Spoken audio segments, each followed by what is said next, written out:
Little birdie told me I'd need RV advice. Get information straight from the horse's mouth. Little birdie told me I'd need RV advice. It's Just Ask Gigi with Gigi Stetler and Tom Alexander. Now here's Gigi and Tom.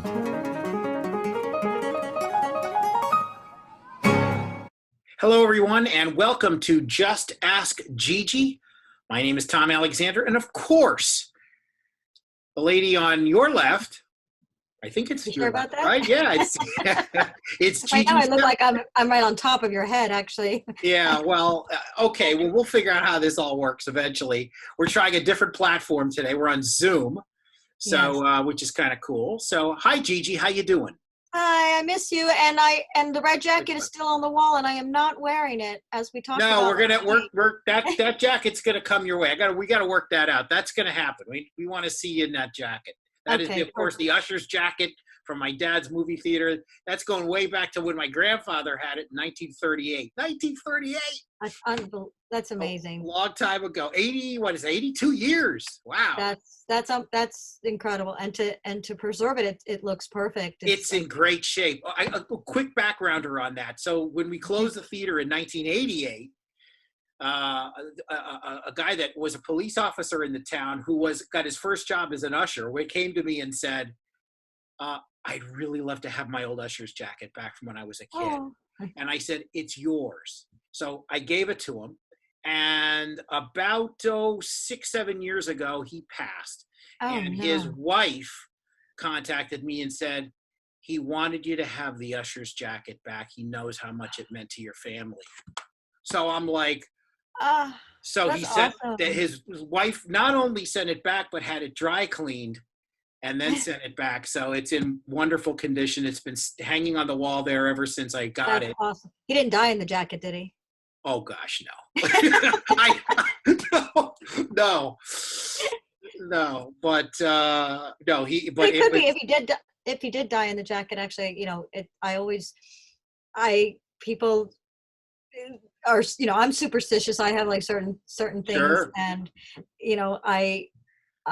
riding horses is dangerous, and I have fallen a few times, and my trainer would always be, you better burn that jacket, you better burn those pants, because it's unlucky that you fell, you got to burn them. And I was like, no, but I didn't break anything. They protected me, so they're the luckiest pants and jacket I have.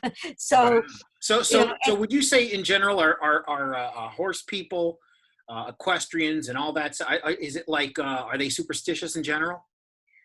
I don't know if it's just horse people. I mean, I know a lot of sports people are, I mean, they have like a routine sometimes, like before they go in the ring, they'll chug some water, or they'll do this or say that, or put their crop on their left hand, not their right hand. I don't know.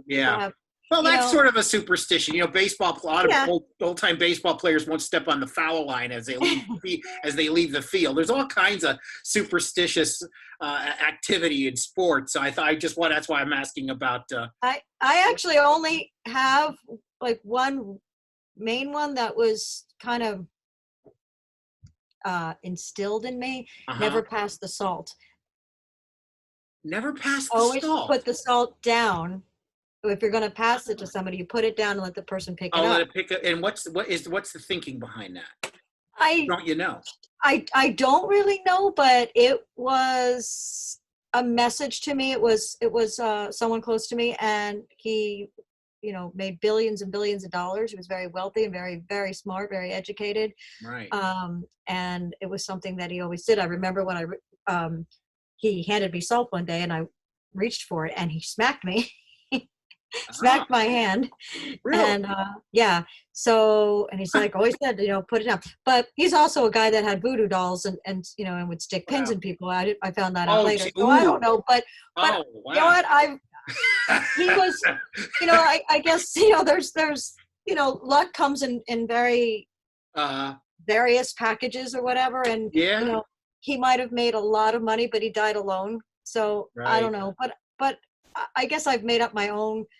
And my other superstitions, and this one actually did kind of came real for me.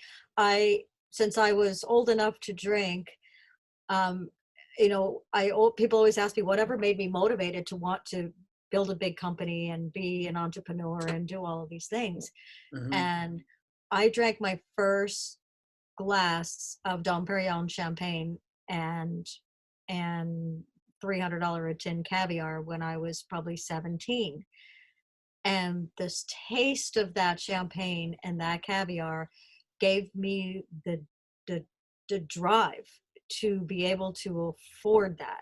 And I always had that metaphor about climbing the 10,000 feet. Yeah. So it's always given me that, I never settle. So every year on New Year's, no matter how broke I was, no matter what, I couldn't pay the rent or whatever, I would scrape the money up and I would buy that bottle of champagne and that tin of caviar every New Year's.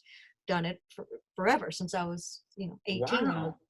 And so, like, what's his name? Robin Leach, what is it? Champagne dreams and caviar. Yeah, whatever the heck. Yeah, but it's true because, if you have a champagne taste and a beer pockets or whatever, but right. In order to have, champagne taste and champagne pockets, you have to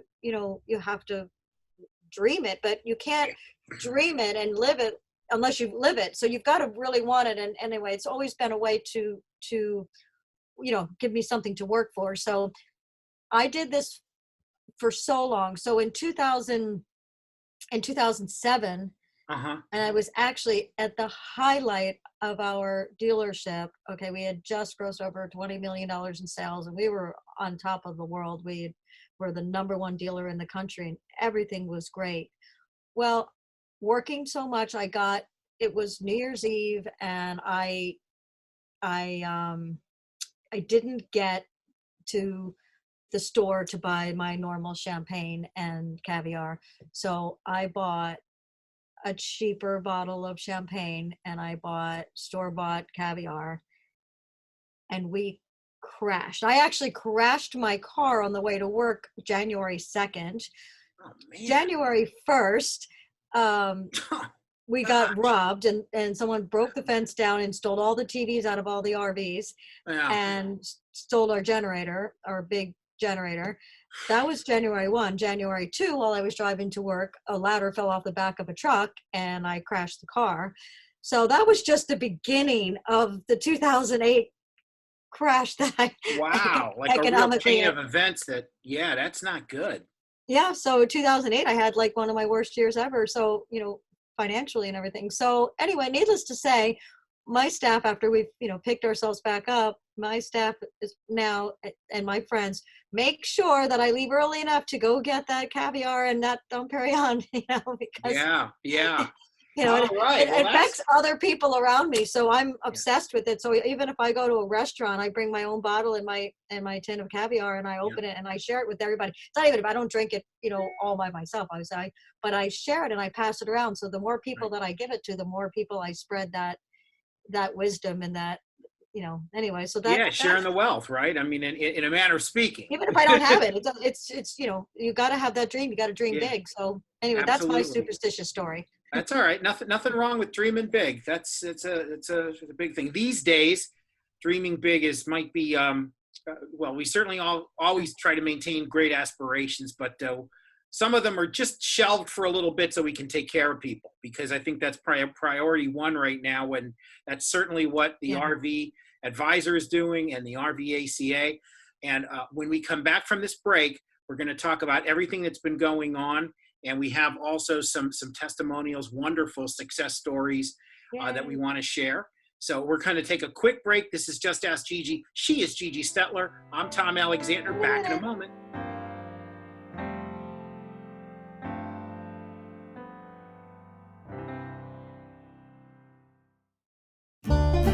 The most experienced RV traveler knows it's important to expect the unexpected. Trust the RV Advisor Roadside Assistance Plan, starting at just $99 per year. It's the industry's most affordable plan and offers the most value compared to competitors, covering RVs, towed vehicles, personal vehicles, horse trailers, bike trailers, and more. Visit thervadvisor.com or call 833-229-0911. The RV Advisor Roadside Assistance Plan. Don't hit the road without it.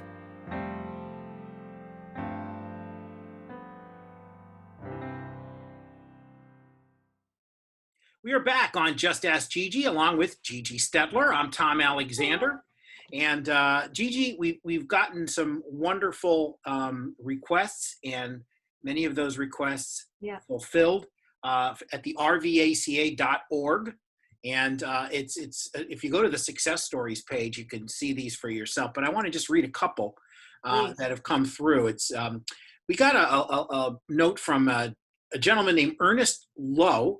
And he says, hello, I'm a registered nurse who works at Boulder Community Health in Boulder, Colorado. I have a wife and a 4-year-old son at home. I've become increasingly concerned that as I care for more COVID-19 patients, I'm undoubtedly increasing the risk of transmitting the virus to my family. And I do not want to be the reason my family suffers, so I am currently looking for other places to stay.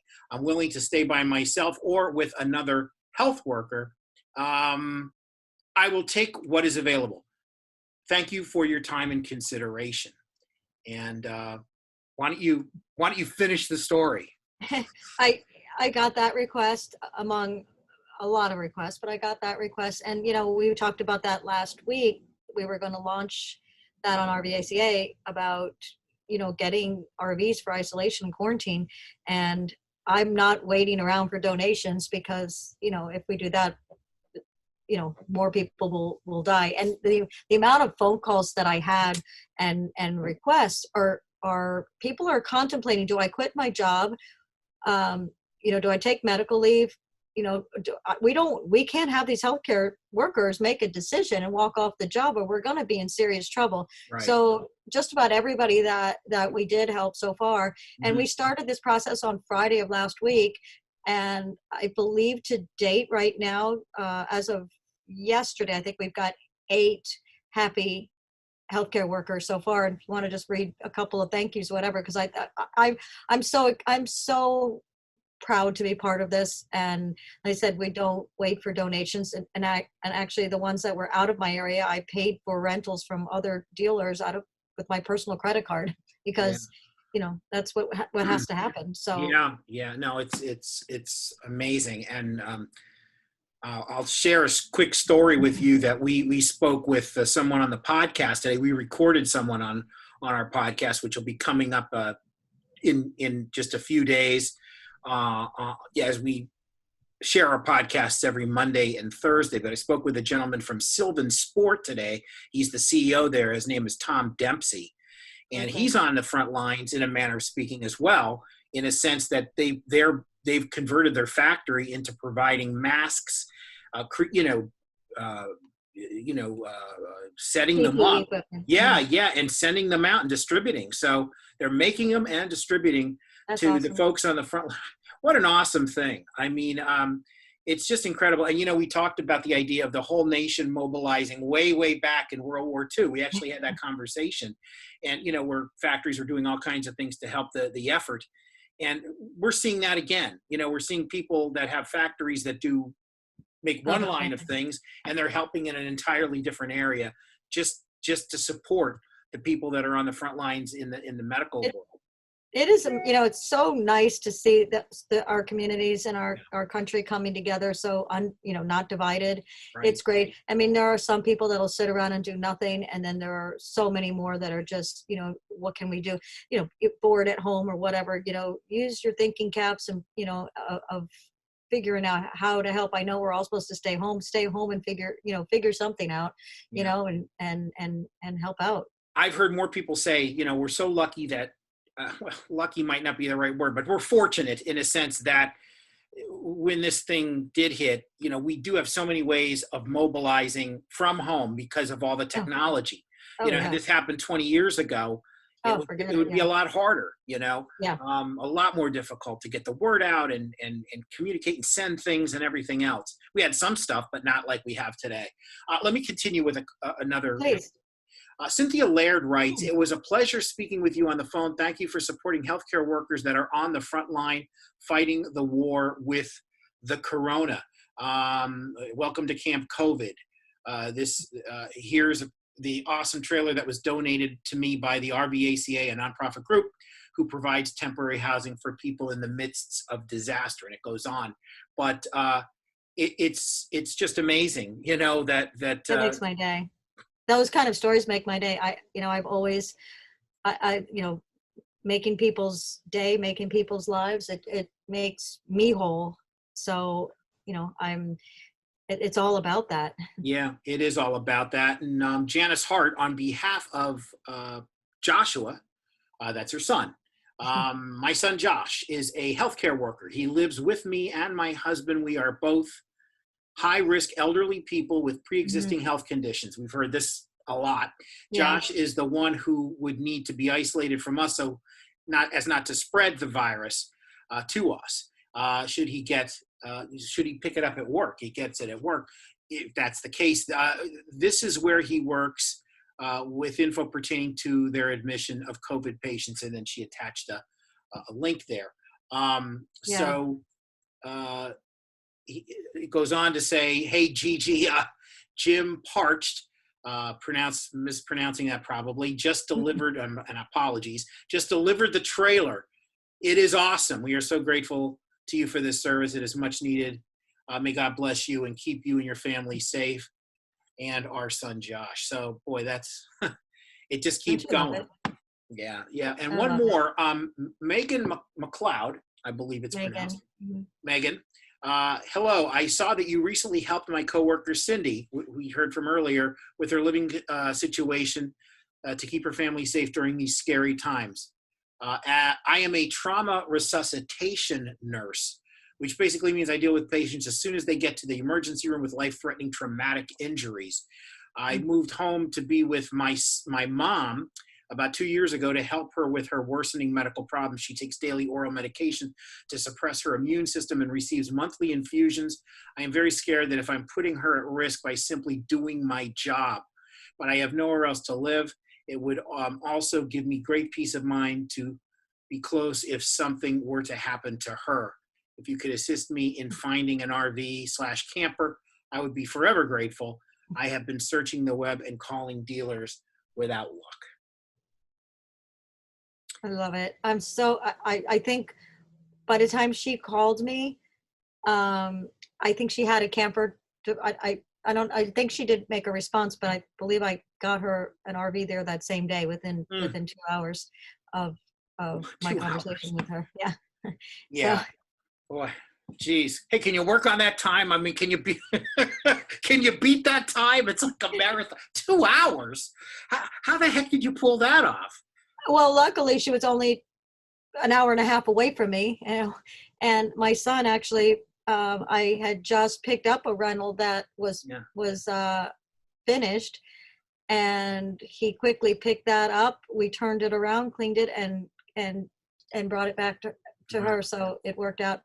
My son had it to her, like I said, literally within 2 hours of me talking to her. So that makes me feel so good. And then her mother actually texted me, and which I've never talked to the mother, but her mother texted me on my way home last night, and she goes, "I'm the mother of the girl that you just helped, and I can't tell you how thankful you possibly have saved my life and maybe others." So.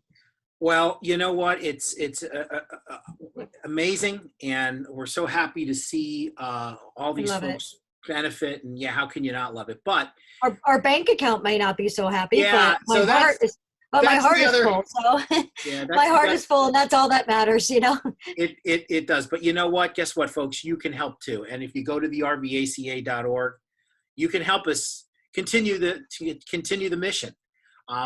There's a place to donate. And, we looked, and, a few donations have come in, but we need more. We need a lot more, to be quite frank. Right, Gigi? Yeah, we could actually, I'm going to start a Facebook page, but for right now, we started another site called RVs for Needs. Mm-hmm. So where I can kind of match RVs up with people that need them throughout the country, since people may not be camping for a while. So if you have an RV and you're willing to donate it for 30 days or 45 days or something like that, I would love to put you directly in touch with the needs of a healthcare worker.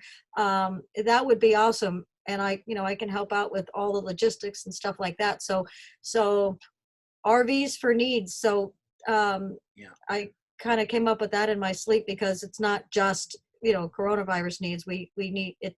There's, I'm now having cancer patients writing in, and that's another whole story, of needs, because they need to be isolated right now because they're getting kicked out of the hospital. Yeah.